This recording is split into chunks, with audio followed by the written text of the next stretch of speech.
What is going on, world? Welcome back once again. My name is ZacNovak and this is ZacNovak Plays Games, or Baked ZacNovak.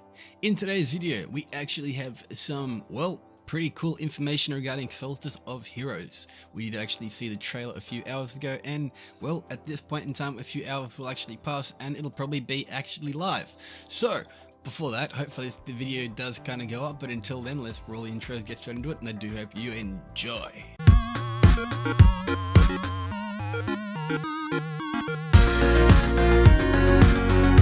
Alrighty, so getting straight into the video, we've got Solstice of Heroes. Now, humanity in itself was driven back from a few different things. A tower fell and the city was lost. That was a year ago. However, now humanity in itself is once again victorious. The Solstice of Heroes event does begin on Tuesday, July 31st. It is only a few hours away, and this event in itself is held in the tower and also allows the inhabitants of the city to celebrate and thank Guardians for bravely defending them. During this time of said celebrations, Guardians will themselves once again don the now broken ceremonial armor from the day the city was actually lost to the Red Legion. They do this for many reasons, mainly to remind themselves of what it's like to not be invincible and to challenge themselves and thus inspire the city for even more. And to in itself eventually reforge that broken gear they have into something stronger. Just as humanity in itself has broken and been reforged over and over and over again for hundreds of years. Guardians will meditate on their journey through the Red War and take on additional challenges in those memories. They will marvel at the resurgence of the traveler as the elements themselves flare into existence during adventures, and they all do this while still finding humanity's opportunity to celebrate their past, present, and albeit future.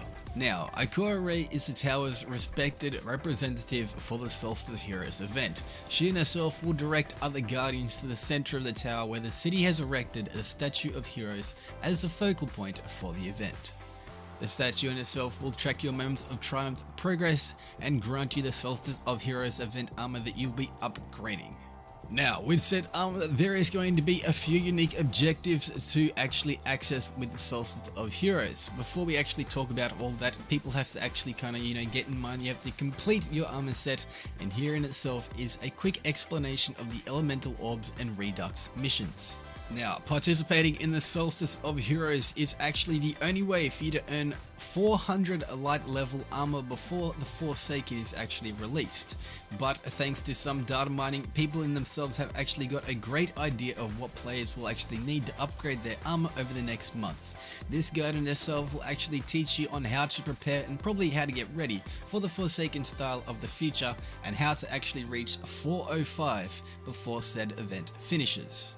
Now, in this event, we have two main focuses, Elemental Orbs and Redux Missions. Both of these are pretty common, and kind of keep in mind these do have certain different things associated with them. Let's start off with the orbs. There is one of many objectives to actually upgrade your armor, which will in itself center around Elemental Orb collection. Now, these said orbs all drop in 3 flavors of Arc, Soul, and Void, but will actually drop when you're only wearing a Solstice of Hero armor sets. When collecting them, it will actually give you a stacking damage bonus boost that actually is well as contributing towards your upgrades for your armor. And where in itself do you really see these orbs? In a lot of places, one of them actually being the Redux missions. There are certain missions where statuses are scattered around the tower during the Solstice of Heroes. When you actually walk up to said one of them, these statues in itself will allow you and your fire team, if you respectively have one, to replay one of the old story missions in the Redux format. This actual Redux format is slightly more difficult to do the Destiny 2 campaign missions, and it has a few modifiers on them. This year's mission in itself is Spark, Homecoming, Chaos, 1AU, and Payback. And in saying so, this is in itself how we do upgrade all different classes of, similar armor, but they all have objectives that in themselves are kind of similar to earn on each of the armor pieces. When you actually log in and begin the Solstice of Heroes, you'll actually have to get the Scorched armor set by the Solstice of Heroes statue vendor, and then from there you'll need to actually complete a certain series of objectives to upgrade your certain armor from Scorch to Rekindled to Resplendent. Now, the Scorched armor does start out at 240 power, and the actual Rekindled set is is 340. First off, let's go over with the Warlock, my favorite. For the head, Spark Redux mission is what you're gonna have to do: 30 kills with your super in the Crucible and 10 kills standard in Crucible.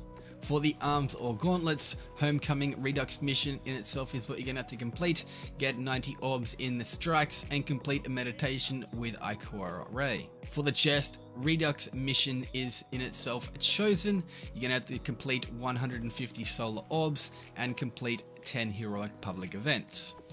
For the legs, you're going to get the 1 AU Redux mission, 90 Void Orbs in the EDZ, and defeat 50 mini-bosses, which is the yellow shield guys run around and give you actual, loot. For the bonded itself, you're going to have to complete the Paybacks Redux mission, get 150 Void Orbs, and complete 10 patrols. Once your armor in itself has been upgraded to rekindled, you'll now need to complete another set of objectives to further increase your power. But before we go on with that, let's go over with the Titan and the Huntress. Titan, you're going to have the Spark Redux mission. For the head, 150 Arc Orbs and 10 kills in the Crucible.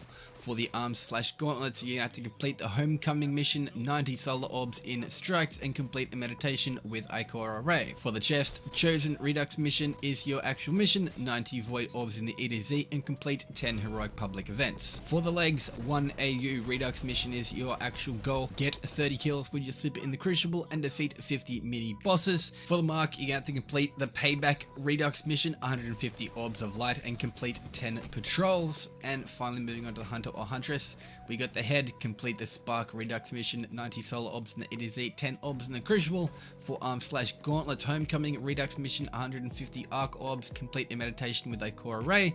For the chest, you're gonna have the actual Chosen Redux mission, 90 Arc Orbs in strikes, and complete 10 heroic public events. For the legs, 1 AU is your Redux mission, 150 Void Orbs, and defeat 50 mini bosses.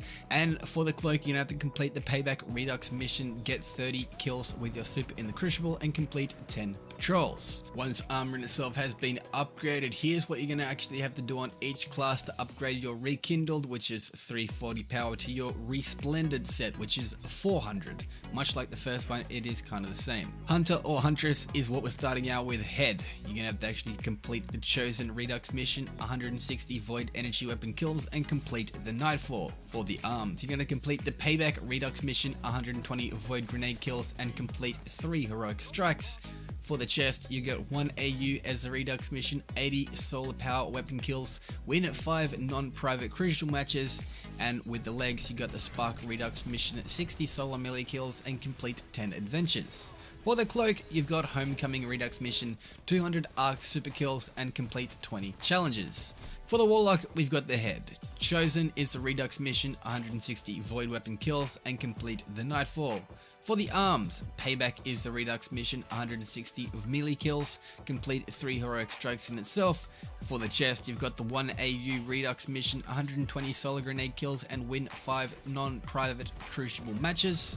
For the legs, you got the Spark Redux mission, 200 arc super kills, and complete 10 adventures. For the bond, you've got the Homecoming Redux mission, 80 solar power weapon kills, and get 500 kills respectively. And finally finishing off, we've got the Titan. For the head, you got the Chosen Redux mission, 200 solar super kills, complete the Nightfall in itself. For the arms, you got the Payback Redux mission, 160 solar energy weapon kills, and complete 3 heroic strikes.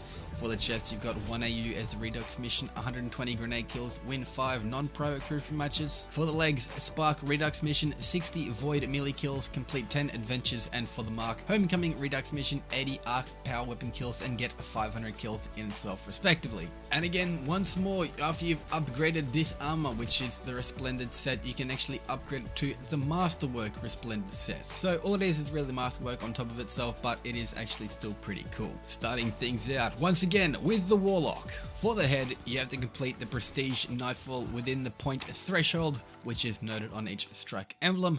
For the arms, you have to complete 5 heroic strikes in a group with at least 1 clanmate. For the chest, you're going to have to complete the Prestige Leviathan raid. For the boots, you're going to have to reach the Valor rank of Legend in the Crucible. And for the bond, you're going to have to defeat 10 bosses. For the Hunter or Huntress, their head is coming up first. Complete the Prestige Nightfall within the point threshold, which is noted on each strike emblem.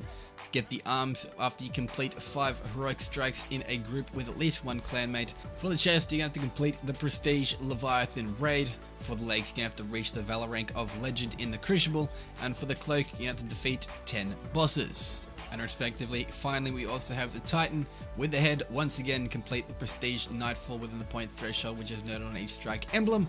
Arms, complete 5 heroic strikes in a group with each 1 clanmate. Chest, complete the Prestige Leviathan raid. For the legs, reach the Valor rank of Legend in the Crucible, and for the mark, defeat 10 bosses. So yeah, a lot of that stuff in itself is pretty easy to do, some of it not so much, mainly for the whole fact of I still haven't completed a raid whatsoever with Destiny 2 and I missed the last one, Destiny 1, but in itself I could probably complete the rest of them, including the Prestige Nightfall within the point threshold if I really did try with a few people, but most of the time I do actually run Nightfall solo, so we'll actually have to see how things go with that. But if you guys have enjoyed this video, click that like button down below, leave a comment, let me know what you guys are excited for with the Solstice of Heroes event. This is pretty much just the first video breakdown of what we actually have of the information. I will actually have a link in the description. I got all this stuff from polygon.com, and I have to give a big shout out to them because they did actually do a very good article. Once again, this has been ZacNovak. Do all that good stuff down below, leave a like, leave a comment, and always Sharon like Garen ever. He was at Sharon. If you are a new viewer, maybe hit that subscribe button so you can see my content. Potentially, if you are a subscriber that is new, or maybe even a subscriber that's already subscribed and not actually hitting that bell notification, hit that bell notification so you can actually see when I do upload. Because it is kind of sporadic, but a lot of the times it's kind of sporadic because I work on it for a long time. But this has been ZacNovak. Hopefully, guys, once again, have enjoyed the video. Do all that good stuff, and I'll see you in the next one. Peace out.